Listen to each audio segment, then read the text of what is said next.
वो पूरी तरह से मैदानी भूमि नहीं है, तो वहां छोटे छोटे द्वीप समूहों पर विदेशियों के कब्जे हो गए। कुछ द्वीप समूह हॉलैंड वासियों के कब्जे में, कुछ ब्रिटेन के, कुछ अमेरिका के, कुछ फ्रांस के और कुछ स्पेन के, और पूरे जापान में ये गुलामी आ गई। जापान में हर वस्तु इन देशों की बिकने लगी। अंग्रेजी वस्तुएं बिकने लगी, हॉलैंड वालों की वस्तुएं वहां बिकने लगी, फ्रांसीसी वस्तुएं, अमरीकी वस्तुएं, सारे दूसरे देशों की वस्तुएं जापान में बिकने लगी। और जापान के अपने जो उद्योग धंधे चला करते थे वो धीरे धीरे उजड़ते गए, खत्म होते गए। 16वीं शताब्दी तक जापान में छोटे छोटे हजारों लाखों उद्योग चलते थे। इन विदेशियों ने आकर जापान की भूमि के छोटे स्वदेशी उद्योगों को खत्म कर दिया और विदेशी वस्तुओं का बोलबाला पूरे जापान में बढ़ता ही चला गया। तब जापान में क्रांति हुई और उस क्रांति की शुरुआत 1858 से हुई। 1858 में मेजी नाम का एक व्यक्ति जापान में निकला।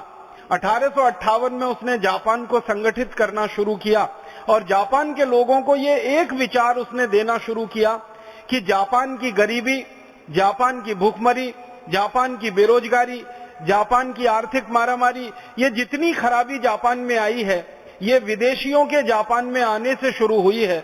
इन विदेशियों के जापान में आने से पहले का जापान बहुत अच्छा जापान था।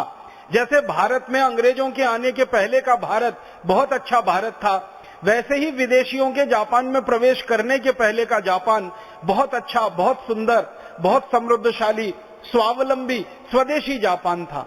मेजी की इन बातों को जापान के लोगों ने सुना।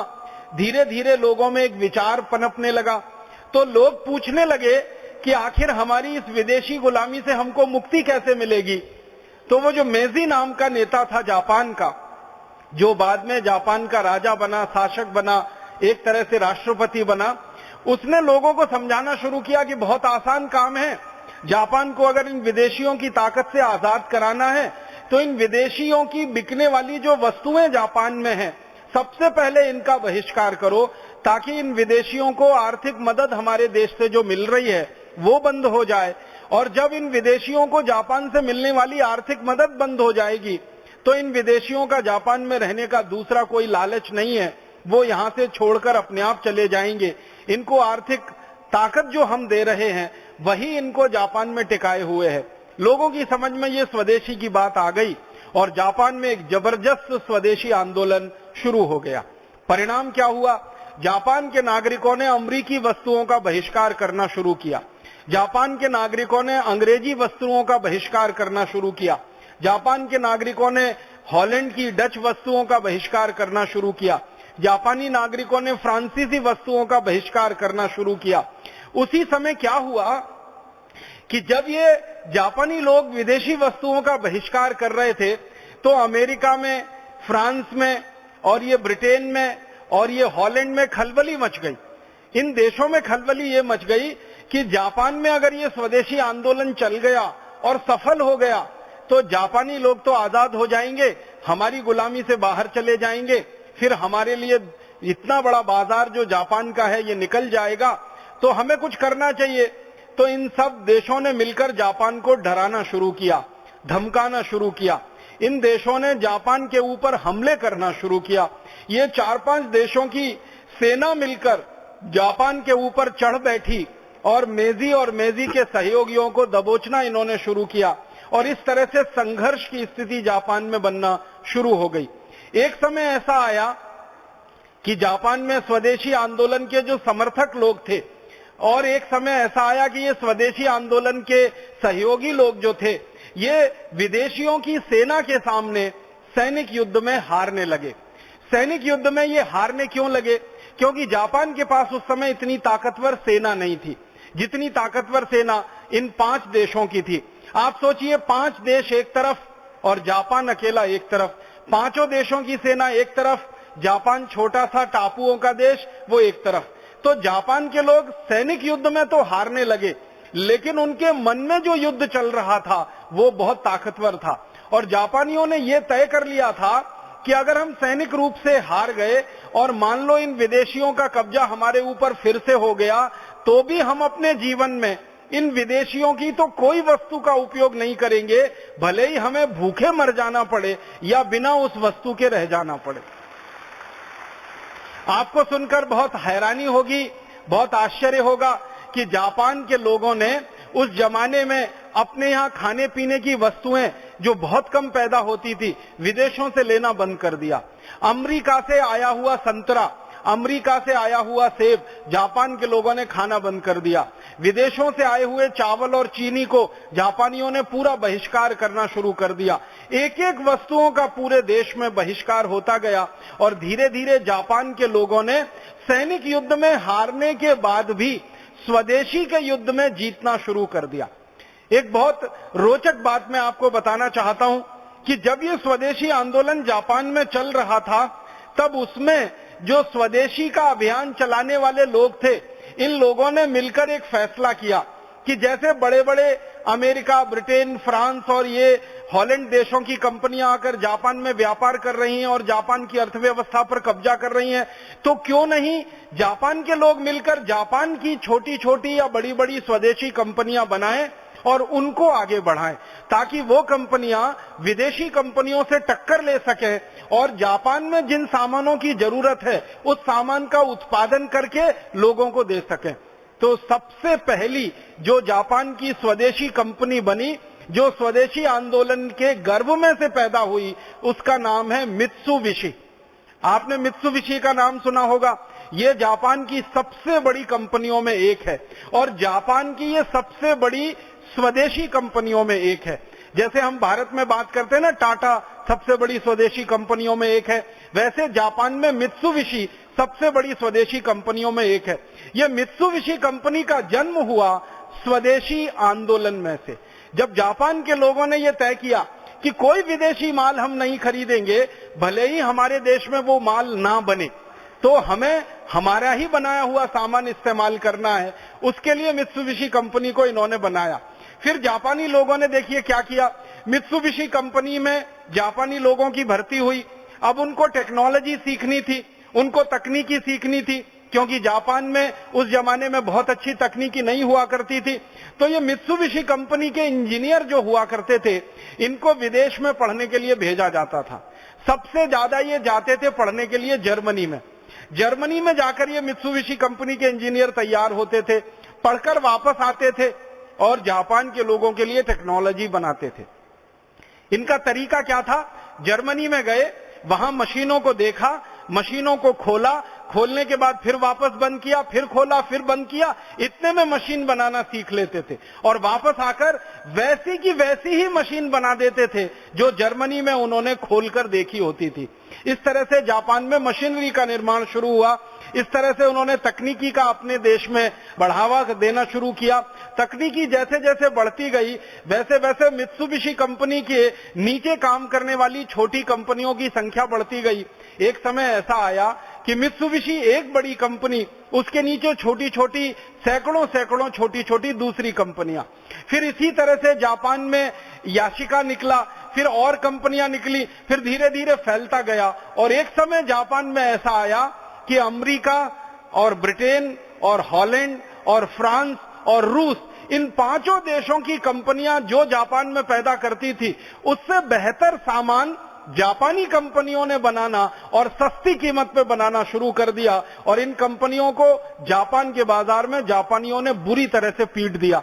और उसके बाद ये सारी की सारी कंपनियां एक एक करके जापान से निकलती गई और धीरे धीरे जापान जो है बेहतर होता चला गया और जापान आज सारी दुनिया के सामने जो खड़ा है, ये स्वदेशी आंदोलन में से पैदा हुआ जापान है। आज का जो जापान है, ये सारी दुनिया के लिए आश्चर्य का विषय है, हैरानी का विषय है। सारी दुनिया के लोग कहते हैं कि जापान के लोगों ने तकनीकी सीखी, लेकिन वो जापानी भाषा में सीखी। वो जर्मनी गए, थोड़े लोगों ने जर्मन सीखकर तकनीकी सीखी, उसको वापस लाकर जापानीज भाषा में भाषांतर किया और उसके बाद हजारों लाखों करोड़ों लोगों को सिखा दिया और इसमें से जापान बढ़ गया और इसमें से जापान निकल गया। फिर धीरे धीरे इन विदेशियों के प्रभाव को जापान ने अपनी शक्ति से, जो आर्थिक शक्ति थी, कम किया और आज जापान सारी दुनिया में स्वदेशी स्वावलंबी देश के नाम पर खड़ा हुआ है। एक जमाने का जापान जो पूरी तरह से विदेशी ताकतों के नीचे दबा हुआ था, आज पूरी ताकत से विदेशियों के सामने सीना ठोक कर खड़ा हुआ है। कोदो से ज्यादा बेहतरीन क्वालिटी का चावल दुनिया के कई दूसरे देशों में पैदा होता है। किसी भी जापानी को आप पूछेंगे इस समय कि आप कोदो चावल खाते हैं? हाँ खाते हैं। क्वालिटी में तो बहुत अच्छा नहीं है, हाँ बहुत अच्छा नहीं है, लेकिन फिर क्यों खाते? किसी भी जापानी से बात करिए, वो बोलेगा कि हाँ हम कोदो चावल खाते हैं, हमारा चावल क्वालिटी में उतना अच्छा नहीं है, दुनिया के कई देशों के पास हमसे भी ज्यादा अच्छी क्वालिटी का चावल है। जैसे भारत में बासमती पैदा होता है, वो दुनिया में सबसे अच्छी क्वालिटी का माना जाता है। तो उन जापानियों से आप पूछेंगे भारत से बासमती चावल खरीद के क्यों नहीं खाते?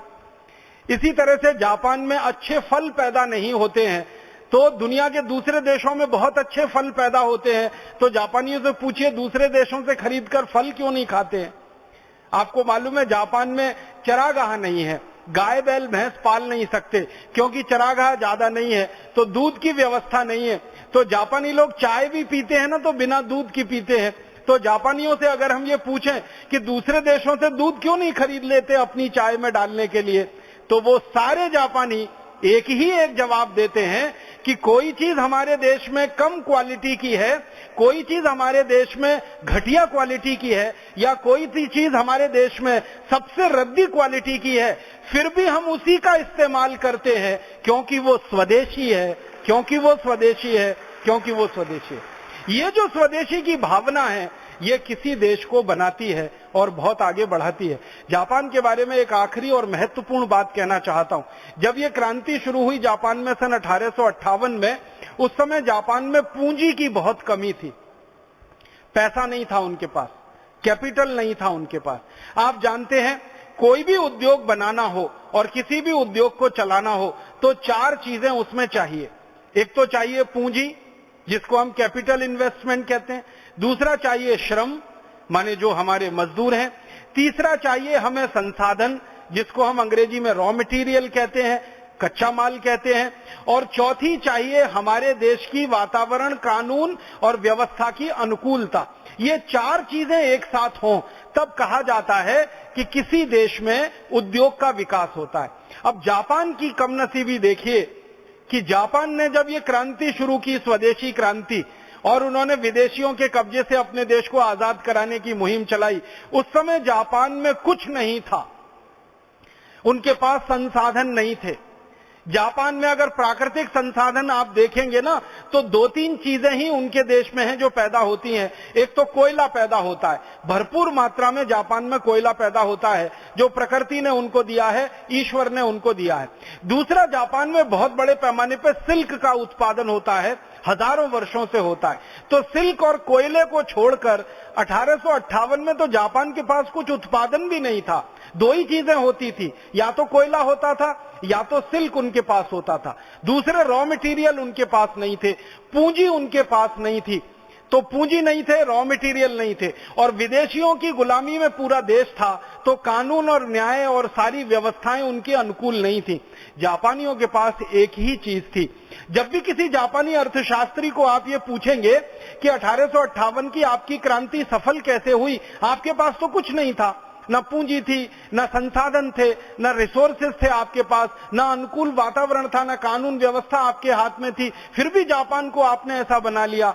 तो वो सारे के सारे अर्थशास्त्री, समाजशास्त्री जापान के एक ही जवाब देते हैं, हमारे पास कुछ नहीं था, लेकिन हमारे पास आत्मविश्वास था, हमारे पास सेल्फ कॉन्फिडेंस था कि हम हमारे देश को आजाद कराएंगे विदेशियों से और एक दिन दुनिया का सर्वश्रेष्ठ देश बनाएंगे। बस इसी आत्मविश्वास ने हमको सब कुछ दे दिया, हमारे पास कुछ नहीं था। आप सोचिए कितनी बड़ी बात है। जिस देश के पास कुछ ना हो, प्राकृतिक संसाधन ना हो, कुछ ना हो, वो देश आत्मविश्वास के सहारे, अपनी ताकत के सहारे कितनी दूरी चलता है और कहां पर आकर खड़ा होता है। एक छोटा सा उदाहरण देके ये खत्म करूंगा, फिर दूसरे देश की कहानी सुनाऊंगा। जापान में जब ये मित्सुबिशी कंपनी बनी तो कंपनी के सामने भी यही संकट था, पूंजी नहीं है। कंपनी का फॉर्मेशन तो हो गया, कई आत्मविश्वासी जापानियों ने मिलकर कंपनी तो बना ली, लेकिन पूंजी कहां से लाएं कंपनी चलाने के लिए। तो जापान के जो कंपनी में काम करने वाले कर्मचारी थे ना, इन्होंने एक संकल्प लिया कि हम कहीं से बाहर से भीख मांगेंगे नहीं, किसी से उधार लेंगे नहीं, किसी से कर्ज लेंगे नहीं, और फिर भी हम इस कंपनी को आगे लेके जाएंगे और चलाएंगे।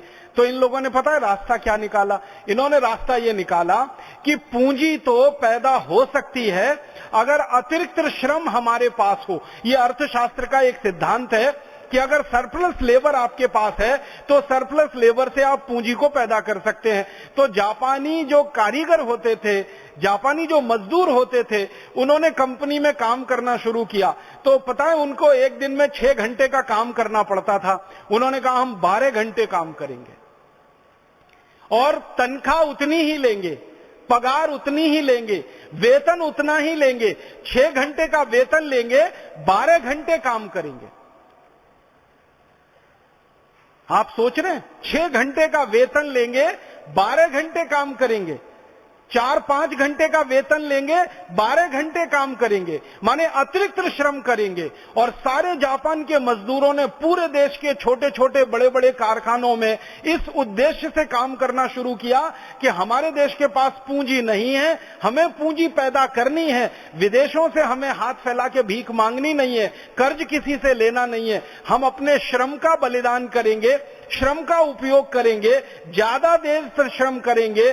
6 घंटे का काम 12 घंटे और 13 घंटे, 14 घंटे, कई कई फैक्ट्रियों में तो लोग 16-16 घंटे काम किया करते थे, तनख्वाह और वेतन सिर्फ 6 घंटे का लिया करते थे। इसमें से पूंजी पैदा हुई। और ध्यान रखिएगा, ये काम जापान के मजदूरों से किसी ने जबरदस्ती नहीं कराया, अपनी स्वयं प्रेरणा से और भावना से उन्होंने ये काम किया।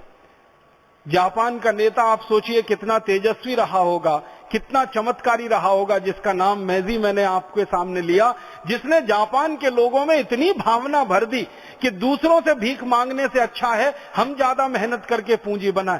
तो 6 घंटे का वेतन लेके 12 घंटे, 14 घंटे, 16 घंटे काम किया और इसमें से मित्सुबिशी कंपनी ने पूंजी पैदा की और उस पूंजी को फिर उन्होंने गुणात्मक रूप से मल्टीप्लाई किया और धीरे धीरे जापान आज दुनिया में सबसे ज्यादा तरल पूंजी वाला देश बन गया। अभी सारी दुनिया के अर्थशास्त्री ये कहते हैं कि अमेरिका के बाद दुनिया में किसी देश के पास सबसे ज्यादा तरल पूंजी है, जिसको लिक्विडिटी कहते हैं, वो जापान के पास ही है। और अमेरिका की बड़ी बड़ी बैंकें जापान के कब्जे में हैं, अमेरिका की बड़ी बड़ी फाइनेंशियल कंपनियां अमेरिका में जापान के कब्जे में है। और इस समय अमेरिका की हालत तो बहुत खराब हो चुकी है। अगर आपको एक वाक्य में मैं कहूं कि अमेरिका के डिपार्टमेंटल स्टोर्स पर चीन का कब्जा है और अमेरिका की फाइनेंशियल जो बैकबोन है, जो उनकी रीढ़ की हड्डी है वैयक्तिक और आर्थिक रूप से, उस पर पूरी तरह से जापान का कब्जा है। तो ऐसा जब स्वदेशी आंदोलन किसी देश में चलता है तो कहां से कहां किसी देश को ले जाता है। आज जापानियों को गर्व है इस बात पर कि वो जापानीज भाषा में काम करते हैं, सारी शिक्षा जापानीज में होती है, जापान की वस्तुओं का उपयोग करते हैं, जापानी सभ्यता और संस्कृति को 1 इंच भी उन्होंने नहीं छोड़ा है। जापानी संस्कृति में आपको 2-3 उदाहरण देता हूं। सबसे ज्यादा पवित्र माना जाता है जमीन पर बैठना, जमीन पर सोना, जमीन पर खाना और जमीन पर ही सारे काम करना। आप जापान के किसी भी बड़े से बड़े घर में चले जाइए, वो करोड़पति का घर हो, अरबपति का घर हो या रोडपति का घर हो, वो आपको जमीन पर ही बिठा के खाना खिलाएगा, जमीन पर ही आपको सुलाएगा, जमीन पर ही आपके साथ वो बैठेगा। वो मित्सुबिशी के चीफ एग्जीक्यूटिव ऑफिसर का घर हो या मित्सुबिशी के किसी साधारण मजदूर का घर हो, उन्होंने अपनी संस्कृति को नहीं छोड़ा। जापानी संस्कृति में माना यह जाता है कि लकड़ी के बर्तनों में खाना सबसे पवित्र होता है। आप जानते हैं भारत में भी साधु सन्यासी लकड़ी के पात्रों में ही भोजन करते हैं। जापान की संस्कृति में यह है कि लकड़ी के पात्र में ही भोजन करना सबसे पवित्र है। तो जापान के करोड़पतियों के घरों में लकड़ी का कटोरा मिलेगा, लकड़ी का गिलास मिलेगा, लकड़ी की चम्मच मिलेगी और घर में खाना बनाने के लिए जो थोड़े बहुत उपकरण लगते हैं वो भी सारे लकड़ी के ही मिलेंगे।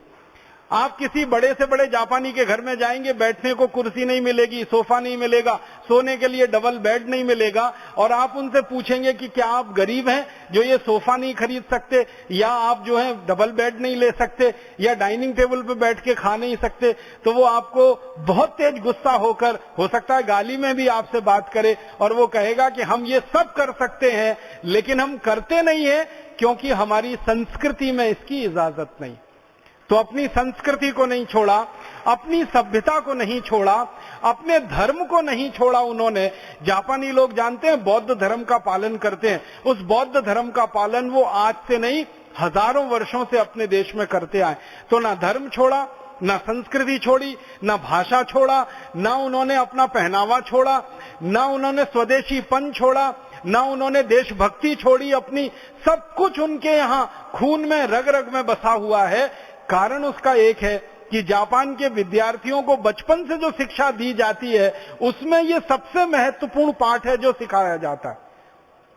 जापानी होना क्या है, जापानी भाषा का महत्व क्या है, जापानी संस्कृति का महत्व क्या है, जापानी सभ्यता का महत्व क्या है, ये बच्चे वहां पहली कक्षा से सीखते हैं। और उनको पहली कक्षा से जब ये सब बातें बार बार सिखाई जाती हैं तो बड़े होकर उनमें जापान की भावना कूट कूट कर अपने आप आ जाती है। इसलिए वो कभी देशद्रोह नहीं करते और वो कभी अपने देश से गद्दारी नहीं करते। जापान में इतना शर्म माना जाता है किसी व्यक्ति के लिए कि अगर उसके ऊपर भ्रष्टाचार का थोड़ा बहुत कोई मामला खुल जाए तो। सामान्य रूप से आपने अगर अखबार पढ़े हो, समाचार पत्र पढ़े हो तो पता चलता है कि जापान का कोई नेता थोड़े भी भ्रष्टाचार में कहीं लिप्त पाया गया और उसकी बात अखबार में गलती से भी छप गई, अगले दिन वो आत्महत्या ही कर लेगा, इससे कम पे वो समझौता नहीं करेगा। और उनका कहना यह है कि मेरे देश की बदनामी हो उससे बेहतर यह है कि मैं खुद देश के लिए मर जाऊं। कितने प्रधानमंत्री वहां आत्महत्या कर चुके हैं। बाद में इंक्वायरी हुई, कमीशन बिठाए गए तो पता चला वो बात गलत थी, लेकिन वो आत्मसम्मान बचाने के लिए आत्महत्या तो कर ही लेते।